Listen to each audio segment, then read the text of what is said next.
बिस्मिल्लाहिर्रहमानिर्रहीम, अस्सलाम वालेकुम। मैं हाफिज़ मोहम्मद काशिफ़ और आप देख रहे हैं मेरा channel technical information portal. Friends, जैसा कि आप जानते हैं sale tax return monthly file होती है। इस हवाले से मेरी एक वीडियो है। अगर आप किसी बिज़नेस को डील कर रहे हैं, अकाउंट्स मैनेज कर रहे हैं, उनकी सेल टैक्स रिटर्न्स को मैनेज कर रहे हैं, तो बहुत ही इंपॉर्टेंट है कि आप जब भी कोई ट्रांज़ैक्शंस करें, किसी भी वेंडर के साथ या परचेज़र के साथ आपकी ये ट्रांज़ैक्शंस हो रही हों, तो जो आप बिल मेंटेन करते हैं उसके साथ-साथ उस वेंडर का आप एंटी इंक्वायरी ज़रूर लगाएँ।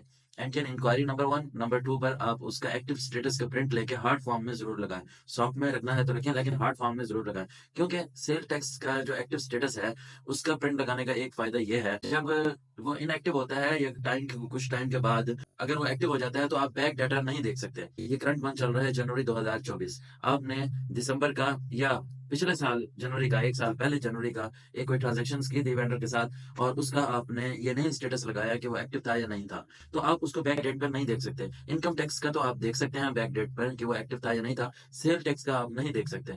तो समटाइम्स आपका एफबीआर भी प्रोवाइड नहीं करता। तो एक्टिव और इनएक्टिव का स्टेटस जो है उसमें डिफरेंट होती हैं टैक्स रेट्स वगैरह। तो आप उसके एक्टिव स्टेटस का प्रिंट लाज़मी हार्ड फॉर्म में लगाया करें अपने बिल के साथ और उसका एंटी इंक्वायरी भी टैक्स प्रोफाइल जो होती है वो भी उसके साथ प्रिंट लेके लगाया करें। समटाइम्स क्या होता है कि जो वेंडर होता है अपना बिज़नेस एक्टिविटी चेंज करवा लेता है, पुरानी एक्टिविटी डिलीट करवा लेता है, तो आपके पास वो एविडेंस नहीं होता। फॉर एग्ज़ाम्पल पिछले साल जनवरी में आपने एक वेंडर से परचेज़िंग की थी, तो उसमें क्या था, उसमें उसकी जो आपने प्रोफ़ाइल देखी थी, लेकिन आपने हार्ड फ़ाइल पे प्रिंट नहीं लगाया था। देखा था उसमें जो उसकी एक्टिविटी थी, उसमें जनरल ऑर्डर सप्लायर था।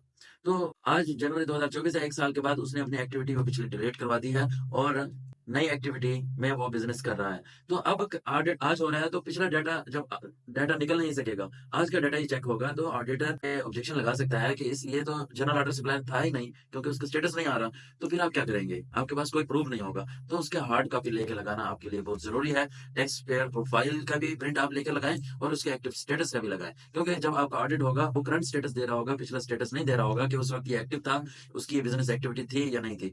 तो हार्ड फॉर्म में आप लाज़मी लगाएँ। ये मिस्टेक्स हो जाती हैं, तो बाद में परेशानी का सामना करना पड़ता है। मेरा वीडियो बताने का मकसद यही था कि इसको सॉफ्ट में भी ना रखें, डाटा उड़ सकता है, कुछ भी मसाइल हो सकते हैं। इसका प्रिंट लेके भी लाज़मी साथ लगाया करें।